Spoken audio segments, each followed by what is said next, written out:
A how-to style blog post is a lot like a list style blog post in a lot of ways. The formatting is going to be very, very similar. We start off the blog post with, a little bit of an introduction, describing a little bit about what it is that they're going to accomplish over the course of this how-to. We may provide a list of materials needed, a list of tools needed, again, depending upon what the how-to is. It could be anything from like a DIY home project to a recipe to really any sort of a process or tutorial that somebody would want. But then we're going to move into the subheadings. The subheadings of the how-to blog post, like the list style blog post, are going to be the steps, each of the items. We want to write each of these subheadings in a way that if they were just pulled out on their own and put into a list, that they would make sense. The reason for that is that Google actually does that all the time. They will take each of these items, they will pull them out, and this will hopefully become a featured snippet when somebody says, how to tie a tie. They're going to get a list of steps that show up.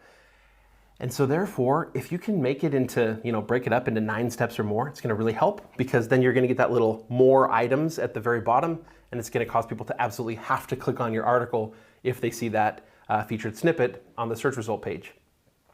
All right, so we're going to write each one of those as a standalone item that fully describes what the step is in about 60 characters or less. Then in each one of those steps, we want to provide the information about what they need to accomplish in as clear a way as possible. Doing this with only words is often very difficult. Now, for some steps, it's going to be easy. It's very simple and very straightforward, self-explanatory.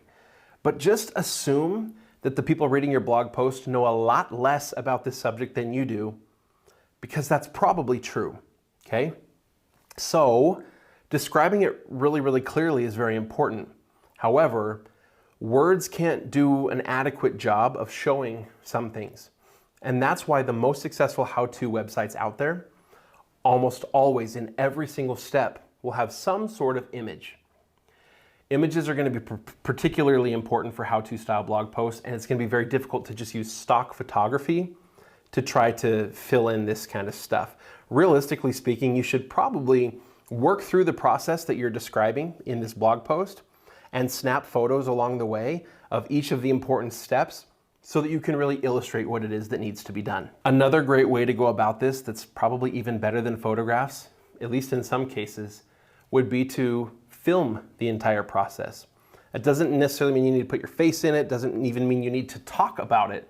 Just having the videos to go with text can do a lot to help readers really understand what it is that you're trying to describe to them. I would film the whole thing, and then I would chop it up into little clips, one clip for each one of the steps in your blog post.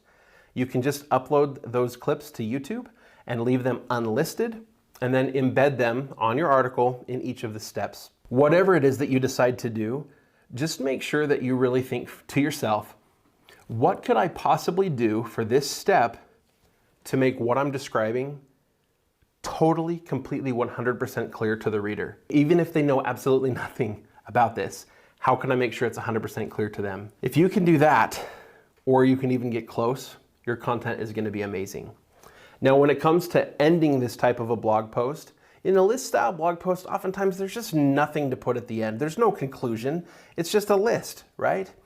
But when it comes to the how-to style blog post, it often does make sense to have something that wraps it up. Maybe have a little video clip at the end or a photo at the end of the finished product. Something that helps people to be able to compare what they did to what you did. So if it's not something that they create, but rather something that they accomplish by the end, some sort of a description of what this should look like at the very end, or how it should work, or whatever.